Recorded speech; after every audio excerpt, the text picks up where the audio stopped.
ओम। मन से सारा कुछ छोड़ते जाओ। ओम शांति।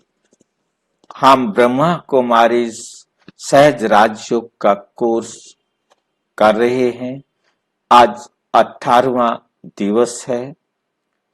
हमने इसके मुख्य मुख्य सभी पाठ कर लिए हैं। फिर भी किसी के मन में आएगा तो वो प्रश्न पूछ सकेगा।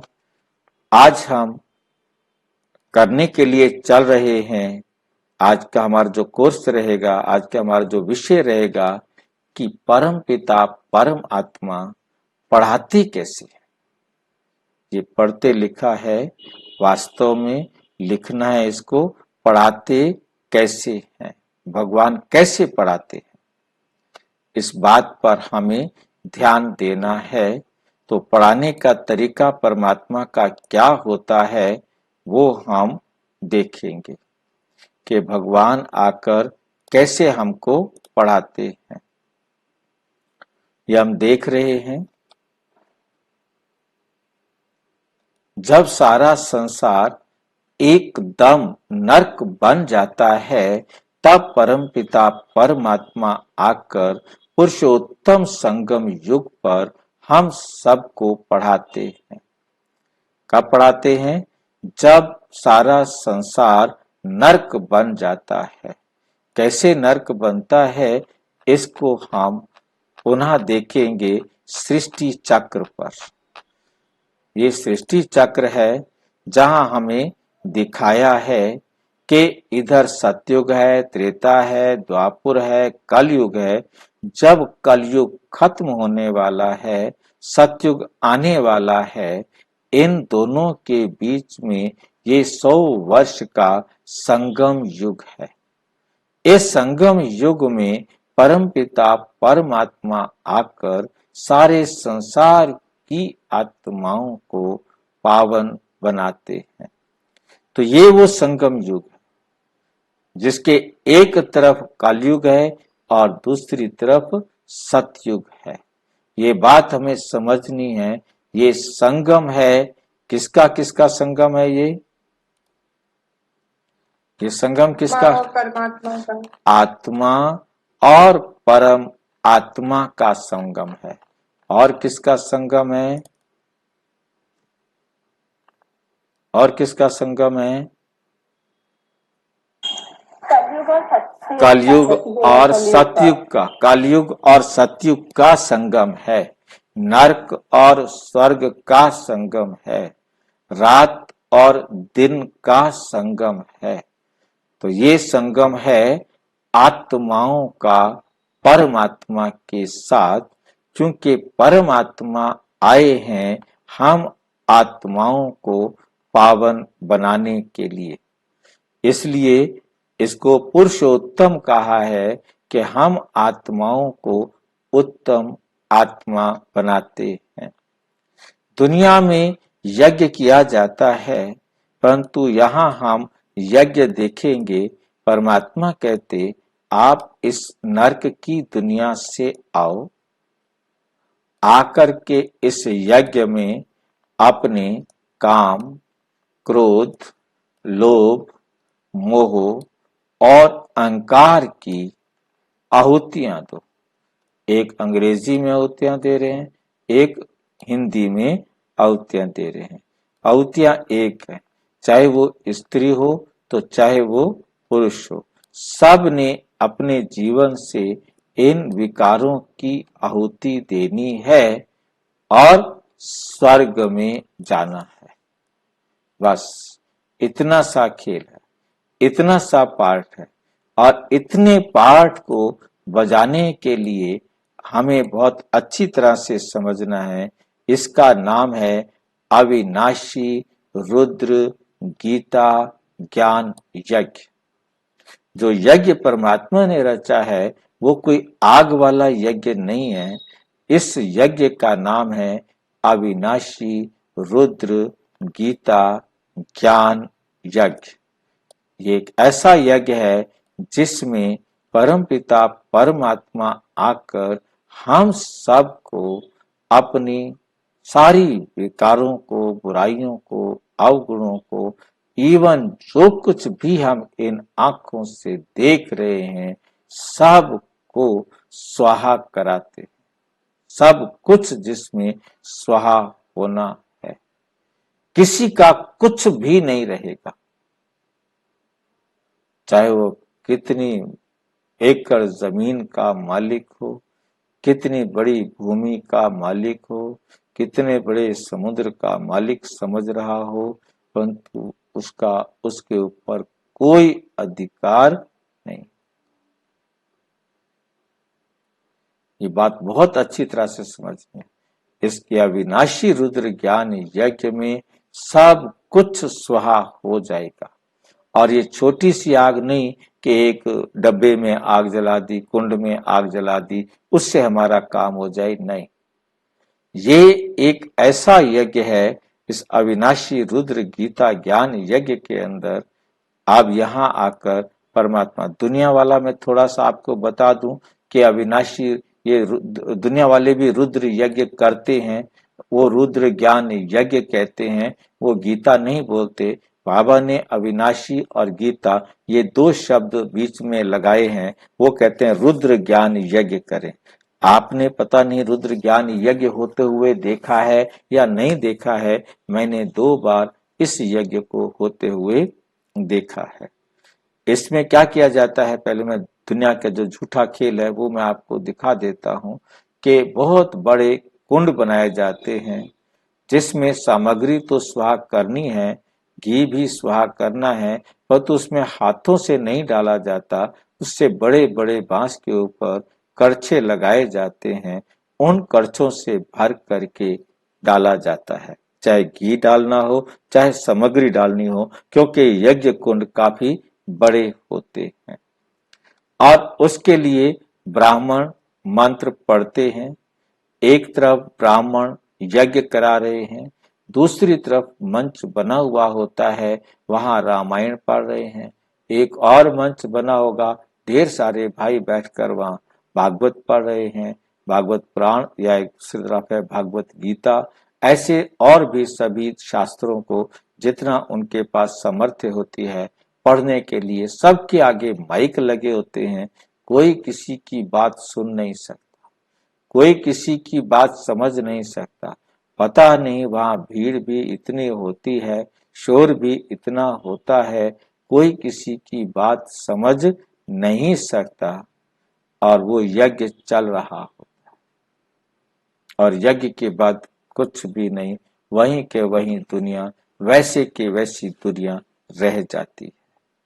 तो एक इसका मैंने एक यज्ञ में देखा कि उन्होंने माताओं को कलश उठवाए हुए थे, 108 कलश माताएं उठाकर चल रही थी, और भाइयों के सिर पर भागवत गीता थी, श्रीमद् भगवत गीता, वो गीता उठा करके चल रहे थे। तो ये तो था दुनिया का रुद्र यज्ञ। अब हम अपना रुद्र यज्ञ देखेंगे। ये रुद्र यज्ञ स्थापित हुआ 1937 में। 18 जनवरी 1936 को ब्रह्मा बाबा ने अपनी विल किया।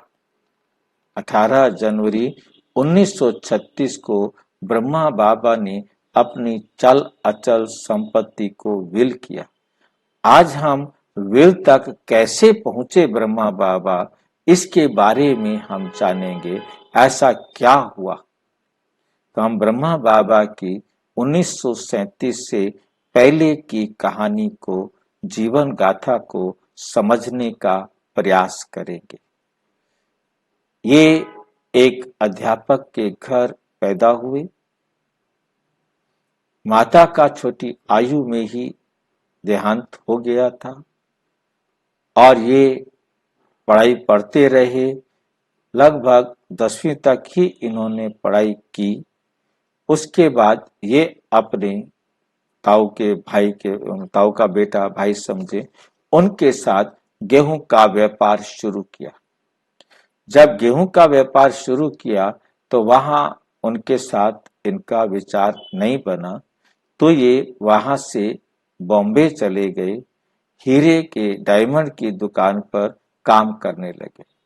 और वहां हीरे की दुकान पर काम करते करते ये इतना एक्सपर्ट हो गए, डायमंड की पहचान में इतना एक्सपर्ट हो गए, इतना कुशल हो गए हीरे तराशने में, हीरे का काम करने में, कि जो व्यापारी दुकानदार था उसने अपनी बेटी की शादी ही इनके साथ कर दी, तो इनका जीवन परिवर्तन हो गया। अब इनकी शादी हो गई, इनका बिजनेस भी अच्छा चल पड़ा, और उधर जो है फादर भी काफी एज ऑटोमेटिक बढ़ती जाती है, तो फादर की भी इच्छा थी कि हमें क्या कहते हैं हरिद्वार में छोड़ दो, ताकि मैं अपना शरीर हरिद्वार में ही छोड़ना चाहता हूँ। तो उनको वहां पर रख दिया और उनका शरीर वहीं छूट गया।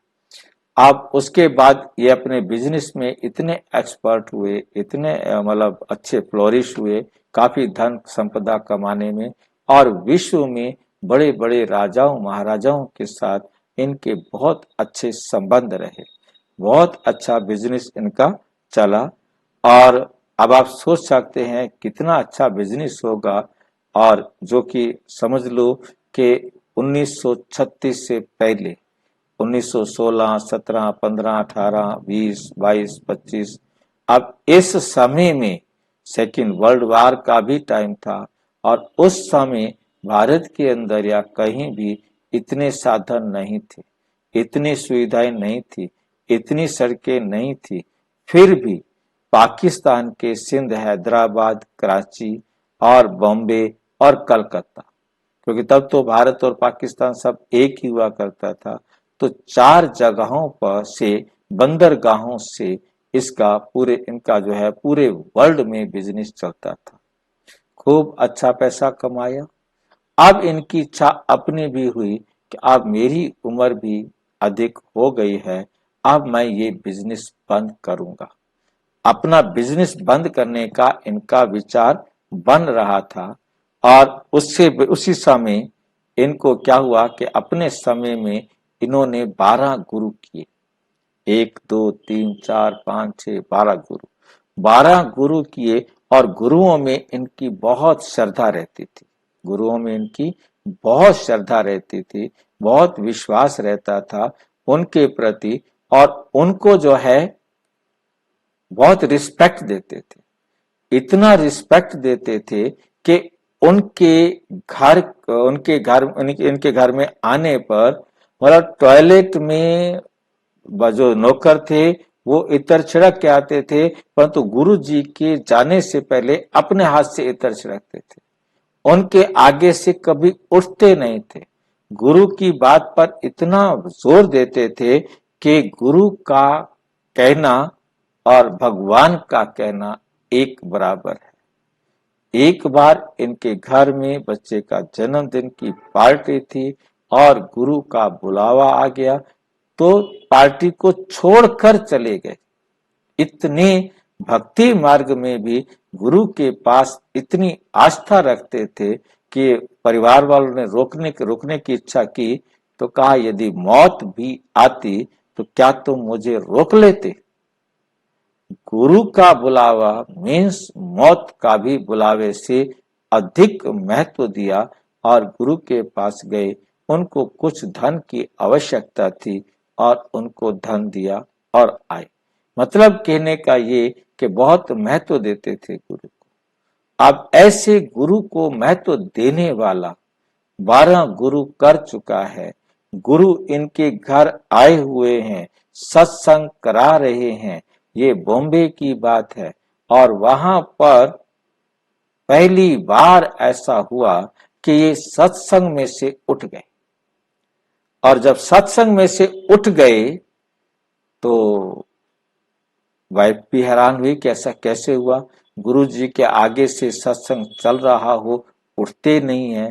तो उठने लगी इनकी वाइफ, तो बहू ने कहा माता जी आप बैठो, मैं जाकर देखती हूँ। तो माता जी बैठ गए, और बहू जो है इनकी वो जाकर के, ब्रिज इंदिरा उनका नाम है, तो वो जो है ना जाकर देखती हैं कि इनके शरीर से लाइट निकल रही है, इनके चेहरे से लाइट निकल रही है। अब उस लाइट को देख करके उनके मुख से शब्द निकल रहे हैं साथ साथ कि शांत स्वरूपम शिवोहम शिवोहम, आनंद स्वरूपम शिवोहम शिवोहम, और ज्ञान स्वरूपम शिवोहम शिवोहम, ज्योति स्वरूपम शिवोहम शिवोहम। तो इस प्रकार से इनके मुख से ये शब्द निकले, और जब इन शब्दों का उच्चारण हुआ उस समय चेहरे पर इनके बहुत प्रकाश था, एक लाइट थी। और ऐसे समय पर जब नॉर्मल हुए तो बहू ने याद दिलाया, बाबा क्या है? बोले बच्ची पता नहीं, कोई लाइट थी, कोई माइट थी, कुछ इस प्रकार के शब्द थे। तो बृजेंद्रा दादी ने बताया, बाबा वो तो मैंने सुना, परंतु ये क्या है? तो कहा मुझे नहीं पता। तो बाबा ने कहा, थोड़ी बृजेंद्रा दीदी ने बताया, दादी ने, बृजेंद्रा दादी ने, कि भाई वो गुरुजी आए हुए हैं सत्संग में। तो याद आया, अच्छा गुरुजी आए हुए हैं, फिर तो उन्होंने कुछ समझा दिखाया होगा, चलो हम गुरुजी से पूछते हैं। अब गुरुजी के पास आए, उनको कहा कि आपने हमें ये क्या दिखाया? तो गुरुजी बोले, बेटा मैंने तुम्हें ऐसा कुछ नहीं दिखाया, प्रभु कुछ आपसे विशेष कराना चाहते होंगे, प्रभु ने आपको कुछ दिखाया हो तो वो मैं नहीं कह सकता। मतलब उस समय के गुरु सच बोलते थे, ये विशेषता है। आजकल के गुरु के पास बताया जाए कि ऐसा क्या दिखाया, कहता मैंने दिखाया बेटे, अब तेरे सारे विघ्न दूर। तो मतलब उस समय वो गुरु सच बोलते थे, और उनके सच बोलने के कारण अब इनको हुआ कि इन्होंने नहीं दिखाया तो फिर ये किसने दिखाया? किसने दिखाया? तो अब इनके दिमाग में वो, क्योंकि देखा था, अनुभव किया था, सपना नहीं था, ये तो जीव जागते हुए अनुभव किया था कि लाइट स्वरूपम शिवोहम शिवोहम, मैं ज्योति स्वरूप, मैं शिव हूँ, सर्व आत्माओं का ज्ञान देने वाला मैं शिव हूँ, शांत स्वरूप मैं शिव हूँ। ये कौन है शिव? मेरे मेरे दिमाग में ये कहां से आ रहा है, मैं हूं, ये कौन है, क्या है? मतलब इनको ये समझ में नहीं आ रहा कि मेरे मुंह से ऐसे शब्द क्यों निकल रहे हैं, ये सब क्या हुआ? तो उसके बाद जो है ना, ये काशी में चले जाते हैं। अपना एक फ्रेंड थे इनके काशी में, और उनके बंगले में जाकर एकांत में बस एक नौकर और एक बाबा, ये दोनों वहां पर रह रहे हैं। अब वहां ये इसी चिंतन में चल रहे थे कि वहां इनको फिर साक्षात्कार होता है कि एकदम चारों तरफ आग लग रही है, बाढ़ आ रही है, भूकंप आ रहे हैं, चारों तरफ अद्भुत एकदम विनाशकारी प्रलयकारी जो है ना सीन दिखाई दे रहा है।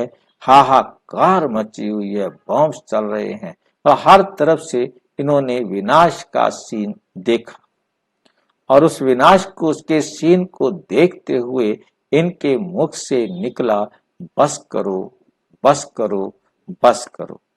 परंतु जैसे ही देखते देखते क्या हुआ कि चारों तरफ शांति से एकदम पानी पानी हो गया, चारों तरफ पानी पानी हो गया।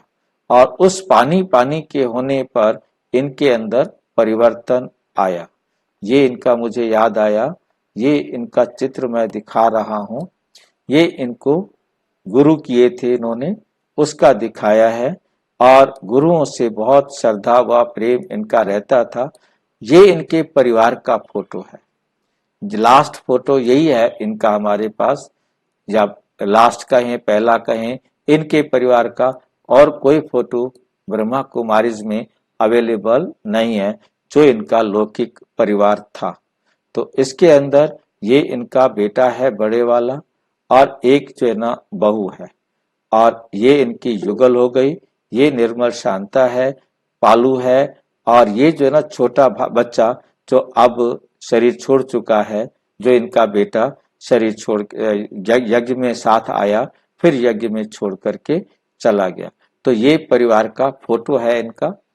और उसके बाद हमारे पास आया कि ये गेहूं का व्यापार शुरू।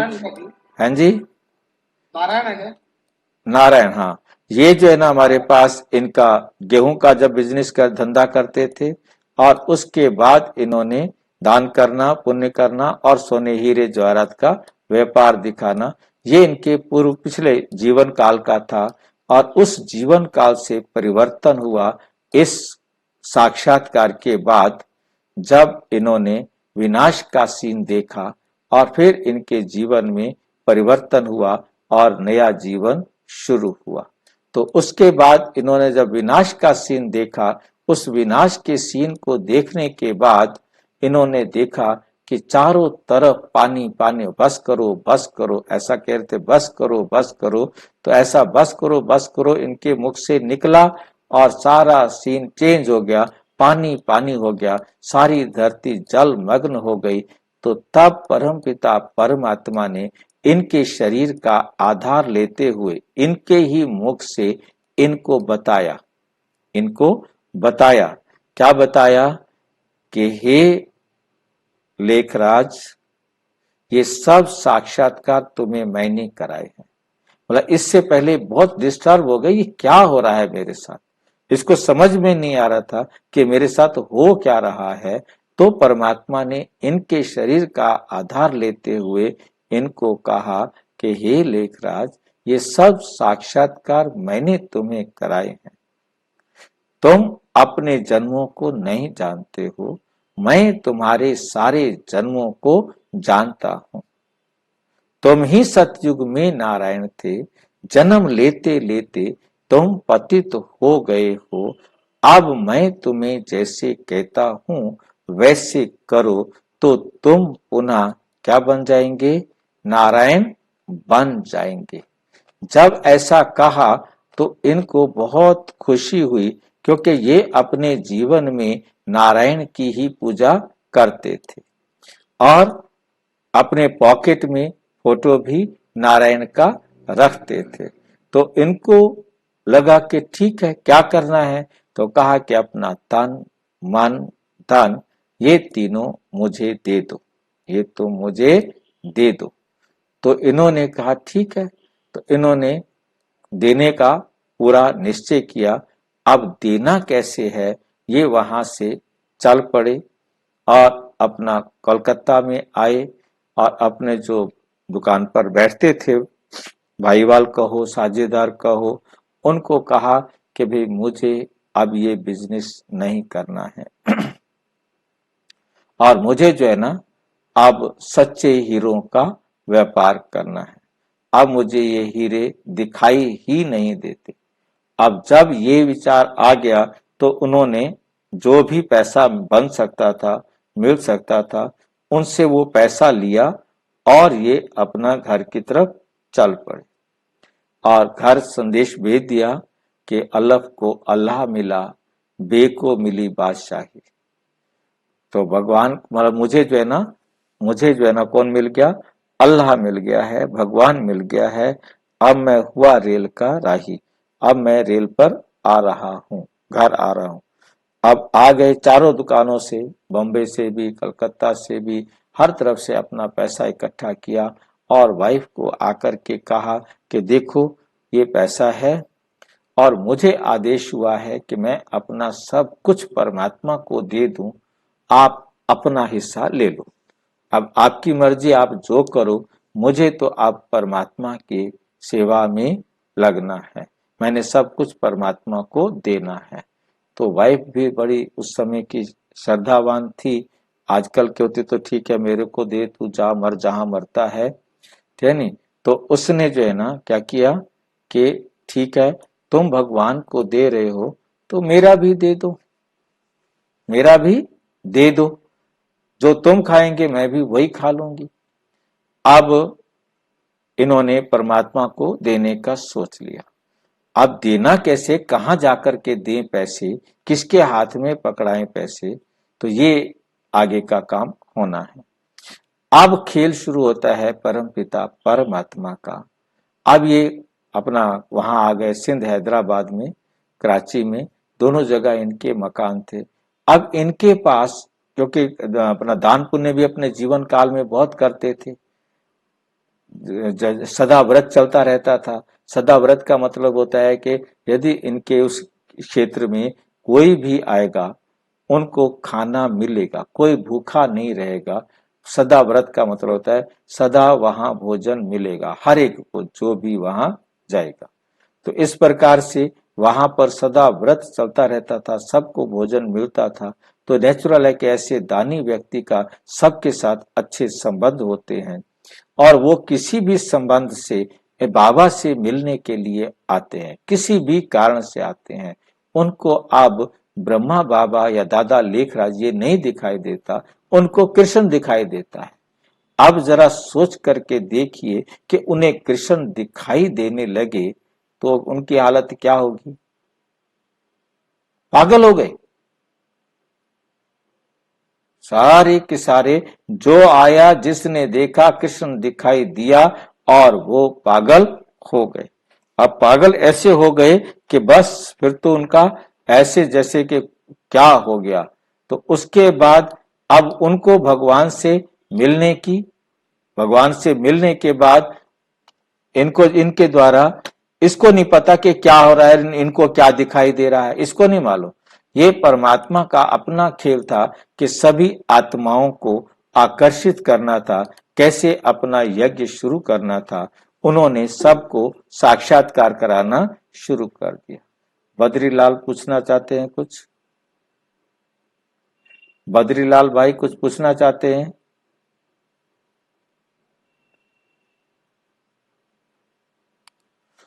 तो सभी जो है ना आने लगे। आकर के उन्होंने जो है, क्या होता था कि धीरे धीरे इसने एक सत्संग का रूप ले लिया। वो आते बैठते और सब साक्षात ध्यान में चले जाते, और फिर जब होश में आते तो फिर बाबा उनको कुछ बातें सुनाते। तो इस प्रकार से क्या हुआ कि उनके अंदर नई चीज सत्संग मिलने लगा। तो सब प्रचार होने लग गया कि भगवान आ गया है, भगवान आ गया है, भगवान के दर्शन करो, भगवान के दर्शन करो। अब सारे भगवान के दर्शन करने के लिए आने लगे। अब इधर एक तरफ से भगवान के दर्शन करने आने लगे, दूसरी तरफ से सत्संग शुरू हो गया, और चारों तरफ एकदम माहौल बदलता गया और एक नया सत्संग शुरू हो गया। ओम मंडली इसका नाम हो गया। अब इस समय सभी ज्ञान सुनने के लिए रोजाना आने लगे। दादी प्रकाशमणि और मम्मा ये दोनों क्लास फेलो हैं। दादी प्रकाशमणि और मम्मा ये क्लास फेलो हैं, और ये जो है ना, ये भी इस यज्ञ के अंदर आते हैं।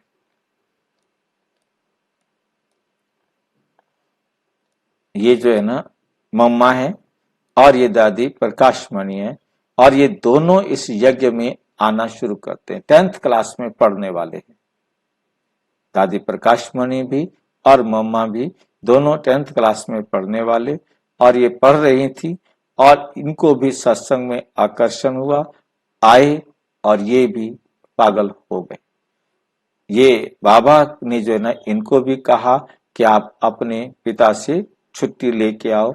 दादी प्रकाशमणि के पिता सबके, मतलब उस समय सबके लिए था, जो इस सत्संग में आएगा, एक दिन तो आ गया, दूसरे दिन आना है तो घर से चिट्ठी लिखवा करके ही आना है। तो ये तो किसी को नहीं पता था कि चिट्ठी क्यों लिखवाई जा रही है, परंतु सभी जो है अपने अपने वहां से चिट्ठियां लिखवा करके आने लगे। तो जब ये आए तो इनकी युगल को साक्षात्कार हुआ कि ये कुमारी है जिसको सारा धन देना है। मम्मा सरस्वती इसको कह रहे हैं। ये उनकी युगल को साक्षात्कार हुआ, और उन्होंने अपना बाबा को बताया। तो बाबा ने इस कुमारी को बुलाया और कहा कि तुम काले कोट वाले से शादी करोगे कि पीले पीतंबरधारी से शादी करोगे। तो अब कौन कहेगा काले कोट वाले से शादी करेंगे, पागल तो हो ही गए थे कृष्ण को देख करके। अब ये कृष्ण से शादी करेंगे, ये क्यों करेंगे काले कोट वाले से शादी। मना कर दिया जी, हम काले कोट वाले से शादी नहीं करेंगे, हम तो पीतंबरधारी कृष्ण से शादी करेंगे। सोच लो, कहते सोच लिया हमने, ठीक है। तो ये समय आ गया था 18 जनवरी 1936 और सभी 5 कन्याओं को और माताओं को कुछ मंडली बनाई, उसका नाम लिख रखा ओम मंडली। और ब्रह्मा बाबा ने साक्ष्य अपना क्या बोलते हैं विल किया कि आज से मेरी चल अचल संपत्ति पर सिर्फ ओम मंडली का अधिकार रहेगा और किसी का नहीं रहेगा। सारी लिख दी, एकदम छुट्टी, सिरदर्दी खत्म हो गई। अब प्रधान बना दिया गया मम्मा को। मम्मा को प्रधान बना दिया गया, जो 10वीं क्लास के स्टूडेंट है, बाकी इससे बड़े बड़े सब, परंतु जो परमात्मा का डायरेक्शन, जो ऑर्डर, उसी अनुसार इसको सारी संपत्ति का मालिक बना दिया गया। और ये अपने घर से कुछ नहीं लाई, ये भी वंडरफुल बात है। तो इसके बाद जैसे आई आ गई बस। और इसी प्रकार से ये यज्ञ का शुरुआत हुआ कि मम्मा को प्रधान बना दिया गया। अब सत्संग शुरू हो गया। सत्संग शुरू हो गया तो ब्रह्मा बाबा को लगा कि ये मेरे कारण आते हैं, सारे मेरे कारण आते हैं या कुछ और कारण है। तो ब्रह्मा बाबा वहां से चले जाते हैं कश्मीर, कह के जाते हैं कि हम 10 दिन के लिए जा रहे हैं, परिवार सहित वहां चले जाते हैं, इधर सत्संग चलता रहेगा। तो वहां से परमात्मा कुछ न कुछ लिखवा कर रोजाना इनके पास भेज देते थे, नाम से भेजते थे।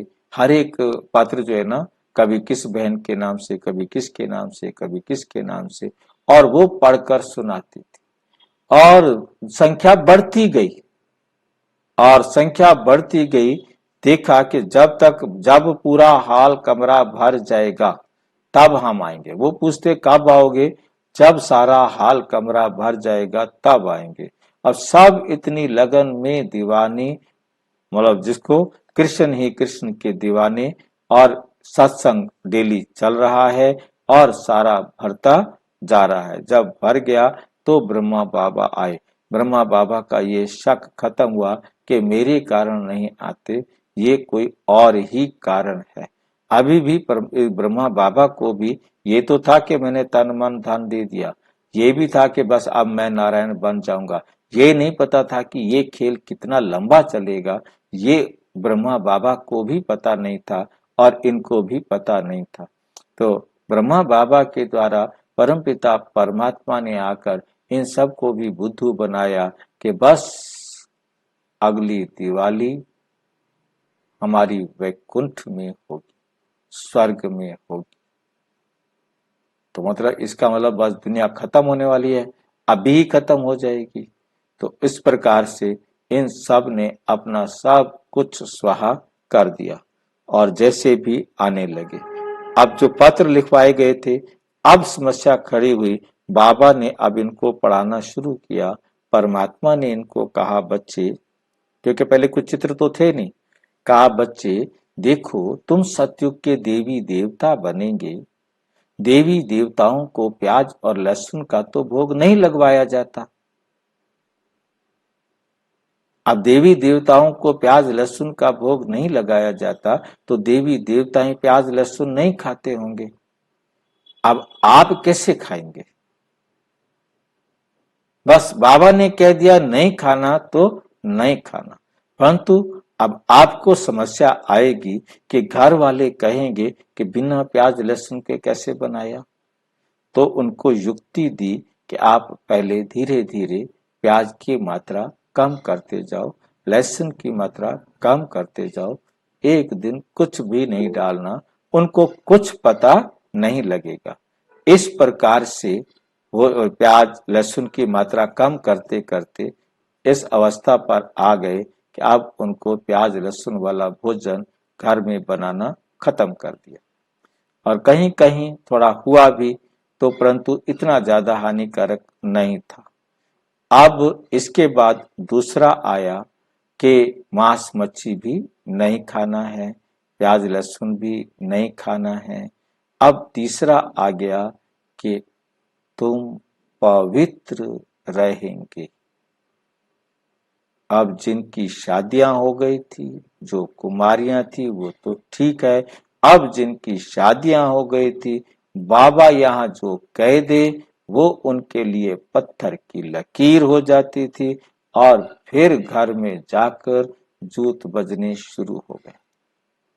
मतलब इतना बड़ा झगड़ा एक खड़ा हो गया कि इनको ओम मंडली कहा जाता। इस काम विकार के रुकने से एक बहुत बड़ा तूफान आ गया। वही परिवार वाले उनके विरोधी हो गए, जिन्होंने लिख करके दिया था कि हम इनको सत्संग में भेज रहे हैं। इतने बड़े बड़े परिवार से, घर से आने वाली माताएं, बहनें और भाई जो भी आ रहे थे, वो अब एक एंटी ओम मंडली तैयार हो गई। उन्होंने पहले तो इसके पास आकर कहा कि तू ये क्या सिखा रहा है भाई, हमारे परिवार को क्यों खराब कर रहा है। तो कहा कि मैं तो नहीं कहता हूं, मैंने तो कुछ नहीं कहा, मैंने तो खुद शादी की थी, मैं तो गीता भी पढ़ता था, गीता में भी लिखा हुआ है, परंतु मैंने तो नहीं कहा। ये मेरे अंदर जो आता है ना वो कहता है। बोले अंदर आता है क्या मतलब होता है? वो तो जिन्होंने पहचानना था उन्होंने पहचाना, जिन्होंने नहीं पहचानना था वो क्यों पहचानते, क्यों समझते इस बात को कि परमात्मा इनके तन का आधार लेकर पढ़ा रहे हैं। ये उनको समझ में आना नहीं था, तो उन्होंने प्यार से समझाया, नहीं माने। अब उन्होंने पिकेटिंग की, जो भी कर सकते थे, पंचायत कर सकते थे। लास्ट में कोर्ट ही बचता है। कोर्ट में उन्होंने डाला कि इन्होंने हमारे बच्चों के साथ नाजायज संबंध बनाए हुए हैं, हमारे घर बर्बाद हो गए हैं, ये वो जो भी एलिगेशन लगा करके। अब कोर्ट से समन आएगा तो संस्था की अध्यक्षा के नाम आएगा। अब जो अध्यक्षा थी वो कौन थी? मम्मा। अब मम्मा के नाम समन आ गया। मम्मा को बाबा ने कहा भी जाओ। अब मम्मा वहां पर गई कोर्ट के अंदर और इनको कहा गया कि आप जो है कसम खा के कहो, गीता पर हाथ रख के, कि मैं परमात्मा को हाजिर नाजिर समझकर जो कुछ कहूंगी सच कहूंगी। अब इन्होंने मना कर दिया, मम्मा ने मना कर दिया। क्यों मना कर दिया? कि परमात्मा तो सर्वव्यापी है ही नहीं, मेरे को कहीं यहां दिखाई नहीं दे रहा, तुम मुझे झूठ बोलने के लिए कह रहे हो, फिर मैं सच कैसे बोलूंगी? तो मुझे खुद कह रहे हो कि झूठ बोलो। मैं नहीं बोल सकती कि परमात्मा हाजिर नाजिर है। परमात्मा मुझे नहीं दिखाई दे रहा, आप मुझे दिखाई दे रहे हैं। मैं आपकी प्रतिज्ञा कर सकती हूँ, आपकी कसम खा सकती हूँ, परंतु भगवान मुझे दिखाई नहीं दे रहा है। तो जज ने कहा कि आपको 6 महीने की सजा हो जाएगी यदि आप कसम नहीं खाएंगे तो। कोर्ट की अवमानना होगी, कोर्ट का कहना नहीं माना आपने। तो कहते 6 महीने भेजो, साल भेजो, सारी जिंदगी भेजो, हम ये झूठी कसम नहीं खाएंगे। अब जो है दूसरे पक्ष वाले ने कहा, वो रिक्वेस्ट किया कि ये जी 6 महीने बाद भी ऐसे कैसे रहेंगे, तो हमारा तो फैसला ही नहीं होगा, ये सच बोल रहे हैं, इनकी बात को सुन लो जी। ठीक है, वापिस बुलाया गया तो कहा कि भी है ना, तुमने इनको अपने सत्संग में क्यों रखा हुआ है? तो मम्मा ने सारी जो लेटर्स थे, जो सब अपने अपने घर से लिखवा के लाए थे, वो सामने रख दिए। ये अपने अपने घर से लिखवा के लाए थे, इनके परिवार वालों ने इनको अनुमति दी तो ये हमारे पास आए रहने। तो उनसे पूछा कि ये आपने लिख के दिया था? उन्होंने कहा जी हाँ, लिख के हमने दिया था, पर तो हमें क्या पता था ये ऐसा सत्संग है। अब उन कुमारियों को, माताओं को, सबको बुलाया गया कि भी तुम्हारा बाबा के साथ क्या संबंध है? तो सब ने कहा वो हमारे पिता हैं, वो हमारे पिता हैं। तो इसका मतलब विकार वाली बात है ही नहीं। तो कहा कि ठीक है, जब वो तुम्हारे पिता हैं तो विकार का कोई संबंध नहीं है। तो फैसला किया जज ने कि जो 18 साल से बड़ी हैं वो जहां जाना चाहे जाएं, परंतु जो 18 साल की से छोटी हैं उन्हें अपने पेरेंट्स के साथ घर जाना है। तो ये कोर्ट का फैसला हो गया। जिसने जिधर जाना था उधर चले गए। अब जो आत्माएं इनके साथ आ गई या बाद में 2 दिन बाद, 4 दिन बाद, हफ्ते बाद, महीने बाद, 2 महीने बाद, दादी जान की 1 साल बाद आई। तो इस प्रकार से सभी जो है आते गए और जाते रहे, वो चलता रहा खेल। तो तब ये कहाँ आ गए हमारे पास? कराची से सिंध, हैदराबाद में। वहां पर आकर के इन्होंने बिल्कुल अलग अलग, माताओं के रहने की व्यवस्था अलग, भाइयों के रहने की व्यवस्था अलग, बच्चों की रहने की व्यवस्था अलग, अलग अलग मकान को उनके लिए रहने के लिए बना दिया। और सवेरे सत्संग एक ही जगह पर करने के लिए सब पहुंचते थे। अब हुआ ये कि बच्चों के लिए सबका अलग है, खाने पीने के लिए सब, तो सारे काम तो खुद ही करने हैं, कोई और बाहर से तो करने आएगा नहीं। तो ये एक किस्म से इनकी भट्ठी शुरू हो जाती है 14 साल की, 1936 से 37 से लेकर के 1951 तक। तो 14 साल की वहां पर भट्ठी रहती है। तो सभी अपने काम करते हैं। इनका सिर्फ एक ही लक्ष्य है कि परमात्मा से पढ़ना है, बस। और जैसे बाबा डायरेक्शन देते वैसे इन्होंने करना है। हर एक को काम मिला हुआ था, हर एक अपना मिल करके सारे काम करते रहे। इस प्रकार से ये यज्ञ 1951 तक चलता रहा। 1947 में जब पार्टीशन हुआ, उस पार्टीशन के दौरान भी मतलब यज्ञ जो है ना सुचारू रूप से चलता रहा। किसी प्रकार का कोई अड़चन उन्होंने नहीं किया, क्योंकि ब्रह्मा बाबा के सबके साथ संबंध अच्छे थे और वो ये समझते थे कि ये अल्लाह लोग हैं, इनका हमारे साथ क्या, इनको रहने दो, जैसे हैं रहने दो। तो ये बड़े आराम से वहां पर रहे। और दुनिया जो वहां से यहाँ आ गए थे, उन्होंने समझा कि वो सब मर खप गए होंगे, उनको सबको खत्म हो गया होगा खेल। परंतु 1951 में हुआ ये कि अब आप समझिए कि थोड़ा सा मैं बीच में एग्जाम्पल दे दूं कि दादी गुलजार दादी जब वो 8 साल की थी इस यज्ञ में आई। क्योंकि दादियों से हमारी बातें हुई तो दादी बहुत अच्छी तरह अपनी बात सुनाती थी कि गुलजार दादी, हृदयमणि दादी, आप उनको देखते हैं जिनके तन में बाबा आते रहे। तो 8 साल की थी जब वो मम्मा अपनी माँ के साथ आई थी। तो 8 साल की थी वो यहाँ आई। और आने के बाद उसने जो है ना यहाँ पर सबको, सबसे बड़ी वंडरफुल बात ये रही कि उसका आते ही साक्षात्कार का पाठ था, आते ही ध्यान में चली गई। और ध्यान से वापस आई तो पूछा इससे क्या देखा, क्या देखा, क्या था, क्या हुआ, क्योंकि वो समझ तो गए कि ध्यान में गई हुई है। और जब वापस आई तो पूछा तो अब ये इधर उधर देखे, इनकी बात, इसको कुछ दिखाई नहीं दे रहा कि वहां मैं क्या देख के आई हूँ। तो इसको ढेर सारे चित्र दिखाए गए। तो कृष्ण के चित्र पर देख करके कहा ऐसा था, परंतु उसके कपड़े ऐसे नहीं थे, शक्ल ऐसी नहीं थी। मतलब उसने कृष्ण को देखा परंतु उसका रूप कुछ अलग था। अब ये छोटे से बच्चे आए, ऐसे जो बहुत सारे छोटे बच्चे आए थे उनके लिए स्कूल भी खोला गया। दादी प्रकाश मणि जो हमारी जो दादियां थी जो पढ़ी लिखी थी, उन सब दादियों ने उनको पढ़ाने के लिए खुद ही टीचर उनके पढ़ाने के लिए, और ये सारा काम चलता था। बच्चों के लिए दादी गुलजार ने बताया, हम छोटे बच्चे थे, कोई भी फल आते थे, किसी बड़े को नहीं मिलता था, पहले हम बच्चों को खिलाते थे। बाबा अपने हाथ से फल काटकर खिलाते थे। और हमारे लिए कुछ गायें थी, जिन गायों को बादाम खिलाए जाते थे, जिन गायों को बादाम खिलाए जाते थे, कि इन बच्चों ने सारे विश्व की सेवा करनी है। जिनको ग्लोब के बारे में कुछ पता नहीं, उनके लिए बाबा ने कहा कि इन बच्चों ने विश्व की सेवा करनी है।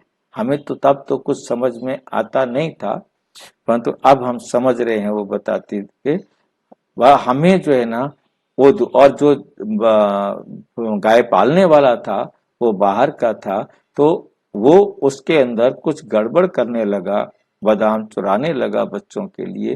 तो बाबा ने कहा कि इसके बच्चों के लिए बादाम दे दो, परंतु गाय के बादाम कम नहीं होने चाहिए। तो उसके बाद जो है उनको गायों को बादाम खिलाए जाते थे। इन्होंने बादाम वाला दूध पिया है, बादाम दूध में बादाम डाल करके नहीं पिया, गाय को बादाम खिलाकर वो दूध इनको पिलाया है।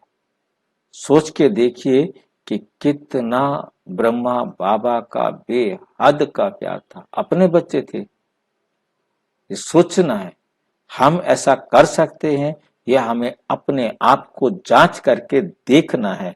कितना बड़ा दिल दे दिया धन परमात्मा के नाम पर, परमात्मा का जो डायरेक्शन है फिर उसी प्रकार से करना है। तो इस प्रकार से उनको खिलाया गया और सबको कोई दिक्कत थी नहीं, कोई काम धंधा पैसा धन कमाना का कोई खेल नहीं था, सिर्फ पढ़ना और सेवाएं करना। बाहर सेवाएं करने नहीं जाते थे, सिर्फ अपनी सेवा करनी है। इनको बाहर का भी कोई मतलब नहीं था कि बाहर कोई प्रदर्शनी लगाएं, मेला करें, सत्संग करें, नहीं, कुछ नहीं। सिर्फ इन्होंने अपने आप को ही तपाना था और वो तपस्या 14 साल इन्होंने की, जिसमें रोजाना के बहुत प्रोग्राम होते थे, बहुत सारी क्लासेस होती थी, बहुत सारे खेल पाल होते थे। थोड़ा थोड़ा मैं खेल पाल का दृश्य आपके साथ शेयर कर देता हूँ। क्या होता था कि जो ध्यान में जाते थे तो बाबा को पहले पता होता था कि इस प्रकार से ये ध्यान में जाएंगे और इन्होंने इस प्रकार की रास वगैरह करनी है। उनके लिए वो सामान पहले मंगा के रखा जाता था। तो वो कई दिन तक, 4-4 दिन, 5-5 दिन, कितने भी दिन तक वो रास में रहते थे। वो इस दुनिया में नहीं होते थे, वो ट्रांस में रहते थे। वो उनके लिए निमित्त जो ड्यूटी होती थी वही उनको खाना खिलाएगी, वही उनको सुलाएगी, वही उनकी पालना करेगी। वो इस दुनिया से कोई भी व्यवहार नहीं करते थे, वो एकदम अलग रहते थे। तो ऐसे अलग अलग दृश्य, अलग अलग सीन, अलग अलग रास, अलग अलग बातें, मतलब ये खेल पाल चलते रहते थे। क्योंकि इतने सारे बच्चों को बिजी रखने का भी बाबा की वंडरफुल युक्तियां थी, क्योंकि अलग अलग दादियों ने अपने अपने तरीके से समझाया, अपने अपने तरीके से सुनाया। तो ये सारी बातें वंडरफुल रहती थी। और एक बार ऐसा आया कि एक प्रेम बहन थी, उसको पीयू की मुरली कहा जाता है। तो वो बहन जो है ना, परमात्मा ने संदेश दिया कि खुद भगवान आकर के अब आपको पढ़ाएंगे, आपसे बातें करेंगे और वो फलां बहन के, प्रेम बहन के तन में आएंगे। अब वो प्रेम बहन के तन में आना है, परमात्मा ने उस प्रेम बहन के लिए बहुत सुंदर कपड़े, बहुत सारे साधन इकट्ठे करके दिए। अब वो जो है, जब उस के अंदर आकर के परमात्मा पढ़ाने लगे तो उसको काफी महत्व दिया जाता था। बहुत आगे बिठाना, उसको सम्मान देना, उसके सब सुविधाएं देना। और परमात्मा ने उनके तन का आधार लेकर बाबा और मम्मा को अनेक राजों से वाकिफ कराया कि ये ब्रह्मा बाबा नहीं पढ़ाता, पढ़ाने वाला मैं हूं, मैं परमात्मा हूं, ये ब्रह्मा है और ये मम्मा है, ये तुम सब आत्माएं हो और मैं आकर पढ़ाता हूं। तो मतलब ये राज खोला, ये मेरा मेरा मेरा कर्तव्य है, मेरी ड्यूटी है, मेरा पार्ट है, तो मैं अपना पार्ट बजा रहा हूँ। मतलब अपने पार्ट का राज तब जाकर के उस बहन के द्वारा खोला। आप 15 दिन तक उस बहन में आते रहे। अब 15 दिन उस बहन की वैल्यू बहुत बनी रही। अब उसके बाद 15 दिन के बाद जब बाबा ने, परमात्मा ने उसमें आना बंद किया, अब वो कहे कि मेरे को वैसे रखो। अब वैसे कौन रखे उसको? अब वो तो देह भान में, अदेह अभिमान में आ गई, क्योंकि उसको जाना था। और उसके बाद वो छोड़कर चली गई। उसके बाद उसका नहीं पता चला कि वो कहाँ गई, क्या हुआ, कैसे हुआ, कुछ नहीं पता। भाव हमारा समझाने का है कि परमात्मा ने अपना पार्ट किस किस तरीके से बजाना है, कैसे बजाना है, ये वंडरफुल राज है। तो ये सारी बातें परमात्मा ने ब्रह्मा बाबा को भी, मम्मा को भी क्लासेस कराई, दूसरे के तन का आधार लेकर। तो इसी प्रकार से बहुत सारे खेल चलते रहे, और उन खेलों के बाद हालत ये भी आ गई कि खाते खाते कुआं भी खाली हो जाता है। कितना भी पैसा था, जो भाई बहन अपने साथ लाए थे, वो भी स्वाह हुआ। साथ लाए हुए से मुझे याद आ रहा है, कुछ बहनों के, बहन भाइयों के पैसों को बाबा ने उस समय तो लिया, परंतु कुछ का पैसा उन्होंने पहले से ही अलग रख दिया। अब ये बाबा को मालूम होगा कि ये बाद में पैसे मांगेंगे, ये बाद में पैसे मांगेंगे जाने के टाइम, तो इसलिए उनके पैसे को रख दिया। और जब वो यज्ञ में यहाँ आने के बाद या वहां उन्होंने कहा कि हम नहीं रहते, हमारा पैसे वापस करो, तो बाबा ने बड़ा उससे पैसे उठा करके उनको वापस कर दिए, पैसे वापस किए उनके, उनका सामान उनको वापस किया। तो जिनका करना था, अब जिनका नहीं करना था, जिन्होंने जाना ही नहीं था, वो सब भी खर्च होते होते अब पैसे की कमी होने लगी।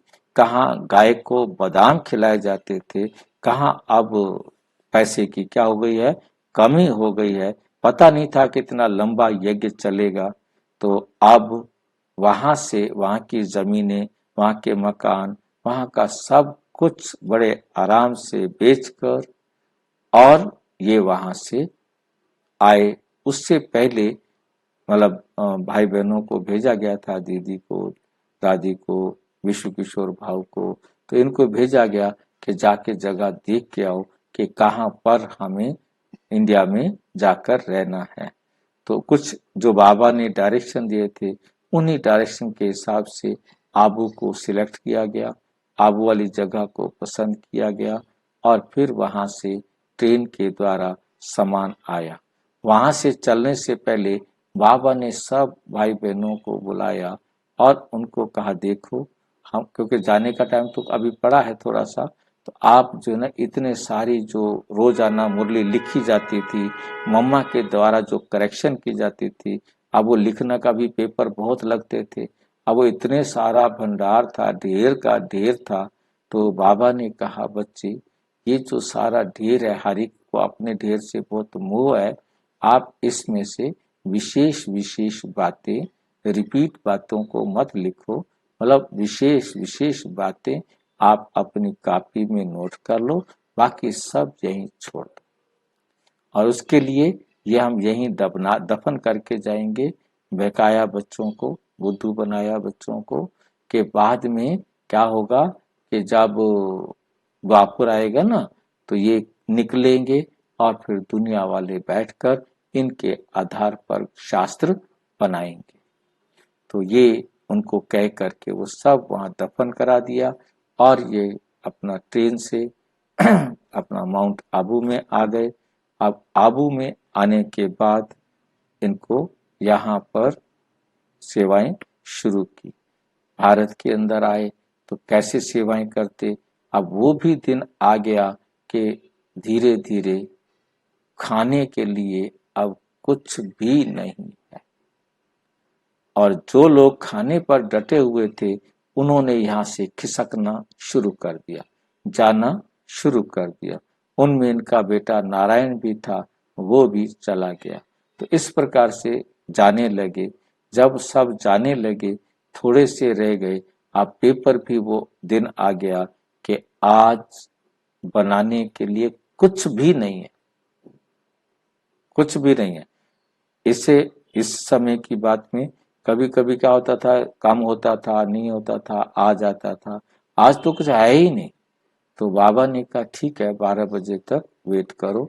तो 12 बजे जो है ना पोस्ट आई और उसमें पैसे थे और उन पैसों से राशन का सामान मंगाया गया और खाना सबने खाया। अब रात को परमात्मा जब पढ़ाने आए तो बाबा ने कहा, बच्चे ये आपका पेपर था, ये आपका पेपर था, तुम पास हुए, जो भाग गए वो फेल हुए। तुम पक्के रहे जो यहाँ बैठे रहे, जिन्होंने भागना था भाग गए और वो क्या हो गए, फेल हो गए। अब कहा अच्छा, आपको भगत आपके पुकार रहे हैं, तुम सतयुग के देवी देवता बनोगे, आपकी मूर्तियों के आगे भगत तुम्हें पुकार रहे हैं, तुम उनको दर्शन देने कब जाओगे, कब जाओगे उनको दर्शन देने। अब बाबा ने ऑर्डर कर दिया कि ठीक है, तुम दो दो जने जाएंगे, एक बड़ी उम्र की माता और एक कुमारी, और वो सबको इस प्रकार से जोड़ी बना दी। उनको कुछ पैसे दे दिए कि ये पैसे हैं, 2 महीने का खर्चा आपने इसी से चलाना है, किसी से कोई पैसा नहीं लेना है, किसी से भी कोई पैसा नहीं लेना है। और उनको 3rd क्लास की टिकट लेकर ट्रेन पर बिठा दिया। किसी को करनाल, तो किसी को दिल्ली, तो किसी को पटियाला, तो किसी को अमृतसर, तो किसी को लखनऊ, जहां जहां उनके कोई कोई परिवार वाले रहते थे, या कुछ विशेष या कुछ अनजान जगहों पर जहां कोई भी नहीं रहता, कि हम वहां क्या ढूंढे, कैसे ढूंढेंगे, कहाँ जाएंगे, जिनको कोई पता नहीं, उनके लिए जैसे विदेश में आ गए, पाकिस्तान से यहाँ आए, जो कभी घर से बाहर निकले नहीं, उनको भेज दिया। कहता है तुम अपने आप देखो कैसे जाओगे, क्या करोगे, तुमने अपने भक्तों को ढूंढना है, उनको दर्शन देना है और उनको परमात्मा का परिचय देना है। 2 महीने तक, और 2 महीने बाद आपको वापस आना है। अब सब चले गए, जहां जहां गए हर एक के साथ अलग अलग परिस्थितियां, हर एक अपने अपने तरीके की कहानियां सुनाते, कैसे कैसे समस्याओं को फेस करना पड़ा उनको। क्योंकि वहां जाते कॉमन बातें क्या थी कि आपने वहां जाना है, कहीं मंदिर मिलेगा, वहां सत्संग में जाना है, वहां परिचय देना है, कहीं दुख का समय है, किसी के घर मौत हुई है, तो वहां जाकर के उनको समाचार देना है। तो ऐसे मतलब जगहों पर, सत्संग में, मंदिर में, ऐसी जगहों पर जाकर के अपनी सेवाएं करनी है। तो ऐसा ही उन्होंने किया। तो एक जगह सत्संग करते थे, जिनको पसंद आता था वो अपने पास जगह देते थे कि आप बहन जी बहुत अच्छा सत्संग कराते हैं, हमारे यहाँ भी कराओ, हमारे यहाँ भी कराओ। तो जहां जहां जो जो सेवाएं होनी थी, इस प्रकार से उन सब की सेवाएं हुई और अनेक प्रकार की समस्याओं का सामना भी उन्होंने किया। अलग अलग प्रकार के कुछ एक उदाहरण मैं आपके सामने रख देता हूं, जिससे आप आइडिया लगा सकेंगे। बाकी सबके एक जैसे नहीं है, सबके अलग अलग हैं। जैसे मनोहर इंदिरा दादी ने अपना सुनाया। मनोहर इंदिरा दादी जो है दिल्ली में गई। अब दिल्ली में इन्होंने सबसे पहले जो क्या बोलते हैं शमशान भूमि है, वहां जाकर के अपना प्रचार किया, ज्ञान सुनाया, वहां पर जो संस्कार करने आते हैं उनको परिचय दिया। तो उसमें आर्य समाजी थे और उन्होंने कहा तुम बहुत अच्छा बहने बोलती हो। और क्योंकि वो उनके बुद्धि में, क्योंकि आर्य समाजी है, उनके विचार तो रहते हैं ना कि हम इनका सबका जो है ना सम्मान करें या बहनों का सम्मान करें, उनके दिल में रहा।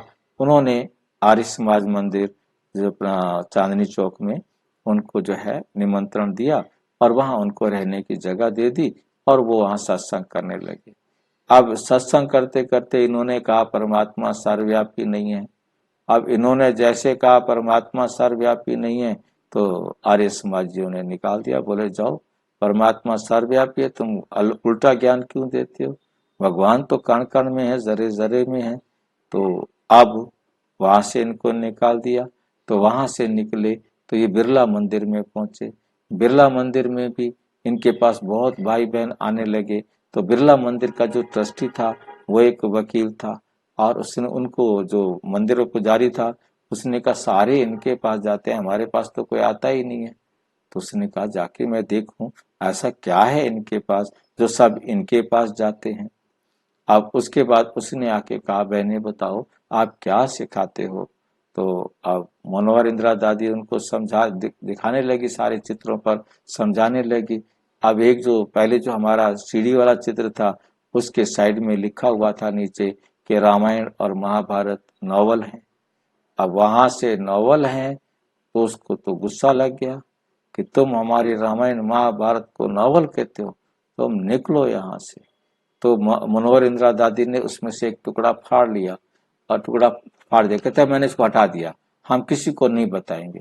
बोला नहीं, तुम लिखे हुए को काट दिया ना, तुम अंदर तो बताओगे, सारा जो तुम्हारे अंदर है मुझे पता लग गया, तुम यहाँ से निकल जाओ, तुम जो है ना कुछ और धर्म वाले हो। बोला उसने इनको निकाल दिया।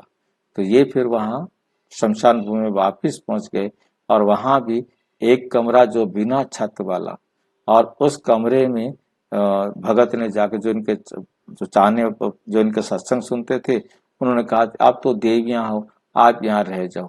अब एक देवी सोवे तो एक देवी पहरा देवे। तो इस प्रकार से ये जो है ना दो ही तो थे। तो अब वहां पर जो अखाड़ा होता था, कुश्ती करने वाले वहां कुश्ती करते थे। एक दिन वो, क्योंकि दादियां जितने नशे से सुनाती थी उतना नशे से तो मैं नहीं सुना पा रहा हूँ, परंतु यह है कि बड़े नशे से सुनाती थी, एक एक बात बड़े उससे प्यार से। तो अब दादी कहती है कि एक दिन जो है ना वो सारे के सारे एक रेड़ी लेकर के हमारी कुटिया की तरफ चल पड़े। अब हमारा दिमाग खराब कि ये क्या करेंगे, यहाँ हमारी तरफ क्यों आ रहे हैं। अब हम गेट पर खड़ी हो गई, क्या करें। अब उसके बाद जो है ना वो आए और दूर से ही दंडवत प्रणाम। अब हम परेशान कि दंडवत प्रणाम क्या कर रहे हैं। अब काफी देर तक अब इनको उठाए कौन, जो ये सोए पड़े हैं धरती पर दंडवत प्रणाम करके। और उसके बाद एक उठा, फिर दूसरा उठा, फिर धीरे धीरे सारे उठे और कहा जी ऐसा है कि आप देवियां हो, हमने आप जब पहले दिन आए थे हमने आपको देखा, तो हमने प्रतिज्ञा की थी कि यदि मैं कुश्ती जीत गया तो मैं आपको जो है ना ये भोग लगाऊंगा। तो मैं आपके लिए ये सामान लेके आया हूँ, रेडी में वो जो भर के घी चावल चीनी ये सब सामान, आटा। कहते हम क्या करें, हमारे पास तो कोई साधन ही नहीं है, हम क्या करेंगे आपके इन साधन का, हम क्या करेंगे इनको। बोले वो जो बताओ हम वो सब ला कर देते हैं, आप इसका प्रसाद बनाओ और सबको बांटो। और चलो भाई, वो लाए बनाया सबको बांटा। मतलब हम हमारी इच्छा थी हम इसको लेके नहीं जाएंगे, हम तो आपके लिए लाए हैं, आपने ही इसको वो करना है। तो हमने फिर सबको वो बनाया, उन सबको खिलाया। मतलब कितने खुश हुए वो, इतने खुश हुए कि भी हमारी देवियां हैं। और फिर हमें रहने के लिए मकान की व्यवस्था हुई। ऐसे 2 महीने अलग अलग जगहों पर सबने सेवाएं की। और मतलब कईयों का तो ऐसा अजीब अजीब था कि उनको कईयों को तो बहुत जल्दी साधन मिलते गए, कईयों को कम मिले, कईयों को कैसे। मतलब रिक्शे पर घूमती रहती थी, कहते हम रिक्शे पर जाती थी, वहां जाएं, वो कहे वहां जाओ, वो कहते उससे मिलो, वो कहते उससे मिलो। मतलब ऐसा रहता था, बस हम चल रहे थे, बस जहाँ बाबा ले जा रहा है, जहाँ हमें बिठाना होगा बिठा देंगे। जाते कहाँ थे और जगह कहाँ मिलती थी, मतलब हर एक की सिचुएशन बड़ी वंडरफुल रही।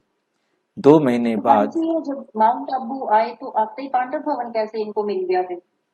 पांडवों तो इन्होंने आके किराए पर लिया था, वहां से पहले आकर किराए पर लेके गए थे। ये नहीं था पहले, जो ये जहां आप रहते हैं ये जगह पहले नहीं थी। पहले इसके पास में ही एक ब्रिज कोठी है, वो इन्होंने आके किराए पर लिया था। आजकल उसमें होटल चलता है, वहां पर होटल बना हुआ है। और वो जगह पर भी दिखाया था। तो उसके अंदर जो है ना पहले वहां रहे, फिर बाद में ये परचेज किया था। तो ये तो मैं आपको ब्रिज कोटिका जब वो आए, मैं उस समय का बता रहा हूँ जो किराए पर लिया था। तो उस समय बैगरी पार्ट था, कुछ भी खाने को नहीं होता था। तो अब ये 2 महीने के लिए गए थे, 2 महीने बाद ये सारी बहनें वापस अपने पास माउंट आबू में आई। अब जब सब आ गई तो बाबा ने सबका स्वागत किया, सबको कहा बच्चों ने बहुत सेवा की है, अपने भक्तों को ढूंढा, मिले, ये खूब प्रशंसा। मक्खन लगाने में तो बाबा बहुत तेज है, आप जानते हो, रोजाना मक्खन लगाता रहता है। अब उसके बाद मक्खन लगाने के बाद जो ना खाट खड़ी कर देता है, फिर कहता है अच्छा पता तो तब लगेगा जब वो भगत चिट्ठियां लिखेंगे।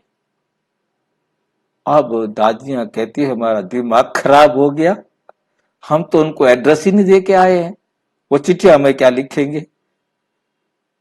क्योंकि हमें तो कहा था कि 2 महीने जाना है, तुमने ज्ञान सुनाना है, उनको भक्तों को ढूंढना है और उसके बाद यहाँ आ जाना है, किसी से कुछ लेना नहीं है। हमने लिया नहीं। अब वहां पर जो 2 महीने तो हम पूरे करके आए, वनवास काट के आ गए, जो भी कभी कभी घर से बाहर नहीं निकले थे, बाबा का कहना मान के चले गए। अब हमारे लिए मुसीबत खड़ी हो गई कि अब यदि वो चिट्ठियां नहीं भेजेंगे तो बाबा तो कहेगा ये फेल। बाबा को तो कहने में देर नहीं लगती, फटाफट कह देता है, तो मेरा कहना नहीं मानते हो तो मेरे बच्चे नहीं हो। अब कहती है अब बाबा की बजाय ना हमें भगत ज्यादा याद आवे। हम सवेरे योग में बैठे, हमें वो भगत याद आवे कि भाई चिट्ठी लिखो। तो मतलब कहने का कि दादिया बड़े नशे से सुनाती थी, ये भी हमारा भाग्य था। अब धीरे धीरे चिट्ठियां आना शुरू हो गई, क्योंकि पहले चिट्ठियां 5-7 दिन में पहुंचती थी, इतना जल्दी तो पहुंचती नहीं थी। अब 5-7 दिन में चिट्ठियां आने लगी। उसके बाद के भी है ना देवियों को भेजो, हम देवियों के बिना नहीं रह सकते, देवियों के सत्संग के बिना हम नहीं रह सकते, देवियों को भेजो, देवियों को भेजो। अब उनकी डिमांड पर बहनों को भेजा जाना शुरू किया गया। अब सारी जो बहनें थी वो अब डिमांड के आधार पर जाना शुरू हुए। ठीक है। अब जहां जहां सत्संग, जहां जहां जाना था, अब वहां, अब था तो बैगरी पार्ट ना, अब बैगरी पार्ट के भी हर एक बहनों के जो ना वंडरफुल हैं, क्योंकि सबको यज्ञ से इतना प्यार था, इतना प्यार था कि बस कुछ भी किसी ने दिया तो पहले यज्ञ में जाएगा फिर यहां आएगा। ये बड़ा वंडरफुल पार्ट था। तो मतलब ये सारी दादियों में मतलब अपना जैसे जैसे बताया सबने, कि सब ये कहते हमें ये रहता था कि हम कैसे खाएं, बाबा ने नहीं खाया, भगवान ने नहीं खाया, हम कैसे खाएं, पहले वहां बनेगा फिर यहाँ खाएंगे। मतलब ऐसा उनके अंदर इतना मतलब वो प्यार था, लगाव था यज्ञ के साथ।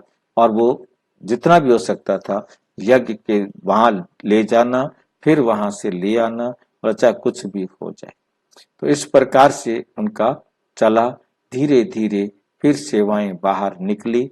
कुछ को जैसे परिवार में भेजा गया था, वो अपने परिवार में गए, उनके परिवार वाले बड़े खुश हुए, उन्होंने वहां सत्संग रखे, क्योंकि प्लानिंग तो बाबा की थी, उनको क्या पता किसको कहाँ जाना है। तो बाबा ने जैसे जैसे जिसको जहां जहां भेजा, सब अपने अपनी जगह पर सफल होकर के आए, सेवाएं शुरू हुई।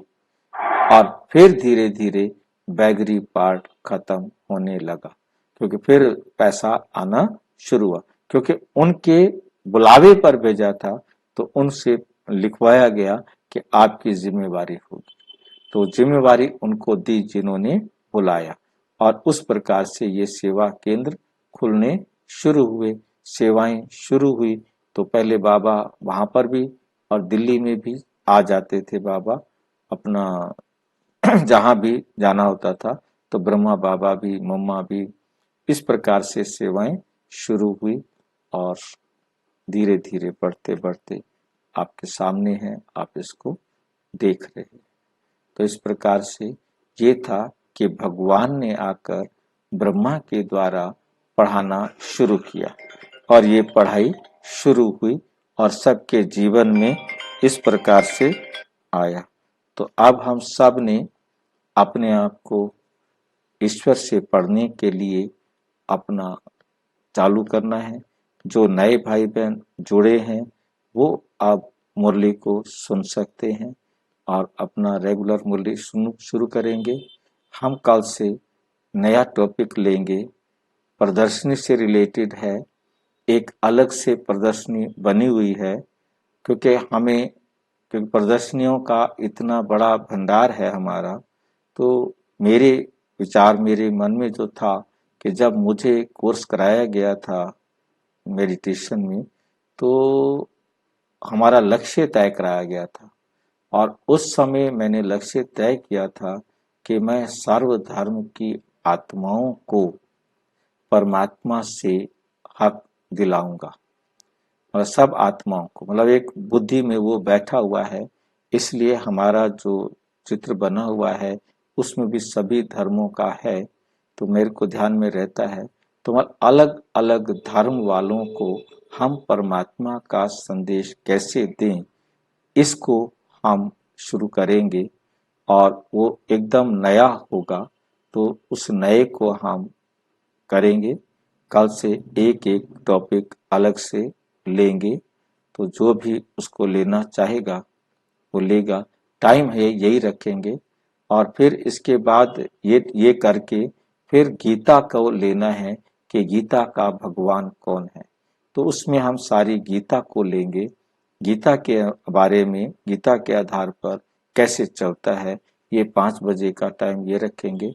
फिर एक बार हम बीच में ब्रह्मा बाबा की जीवन कहानी, ऐसे अलग अलग टॉपिक जो है ना लेते जाएंगे। ठीक है, तो आज के हम इस विषय को, जिसमें परमात्मा आकर कैसे पढ़ाते हैं, आज का हमारा विषय रहा, जिसके आधार पर हम आगे देखेंगे।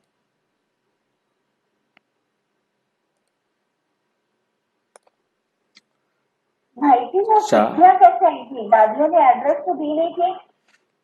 ऐसा है कि उन्होंने ले लिए थे, दादियों को पता ही नहीं कि कब उन्होंने एड्रेस उनसे ले लिया। मतलब यही तो बहुत बड़ी वंडरफुल बाबा का पार्ट देखो ना, कि बाबा को मालूम है, क्योंकि इनको क्या पता था कि हम उनको एड्रेस दे के आना है, चिट्ठियां लिखवानी है। परंतु उन्होंने इनसे पूछ लिया था, कभी ना कभी पूछ लिया होगा, तो उन्होंने उसी आधार पर ही इनको चिट्ठियां भेजना शुरू किया। क्योंकि इनको पता होता कि ये तो पहले बता के आते, भाई जरा जल्दी से चिट्ठी लिखना, अच्छी सी चिट्ठी लिखना। आजकल के टीचर या आजकल के हम होते उसकी जगह पर, और हमें पता होता, आजकल जैसे भी काम होता है कहते जी जरा फीडबैक अच्छा सा दे देना। कोई भी आप देखते हो फीडबैक सबके लिए जाते हैं, तो फीडबैक सारे कहते हैं हमारा बेस्ट फीडबैक देना जी। जरा कोई भी बात बताता है, छोटी सी इंफॉर्मेशन देता है, उसके कहते फीडबैक जरा बढ़िया दे देना हमारा। अब इनको क्या पता था हमारा फीडबैक भी मांगा जाएगा। तो दादियां, और क्योंकि दादियों के अनुभव भी तो बड़े अजीब थे ना। वैसे हमें ट्रेन में बिठा दिया और वो सारे बीड़ी पी रहे हो, हम तो उतर गई, हम तो गार्ड्स के कमरे में चली गई। हमने कहा ये जो है ना सारे बीड़ियां पीते हैं, बदबू करते हैं, हम वहां सफर नहीं कर सकते, हम यहाँ आपके पास बैठ करके सफर करेंगे। मतलब गार्ड के कमरे में सफर किया, वहां डब्बे में बैठ करके नहीं किया। मतलब अलग अलग दादियों के बड़े अलग अलग अनुभव थे, क्योंकि बेचारे जो कभी गए नहीं उनको घर से बाहर निकाल दिया। बड़ा निर्दयी बाबा है, मैं क्या कह सकता हूँ।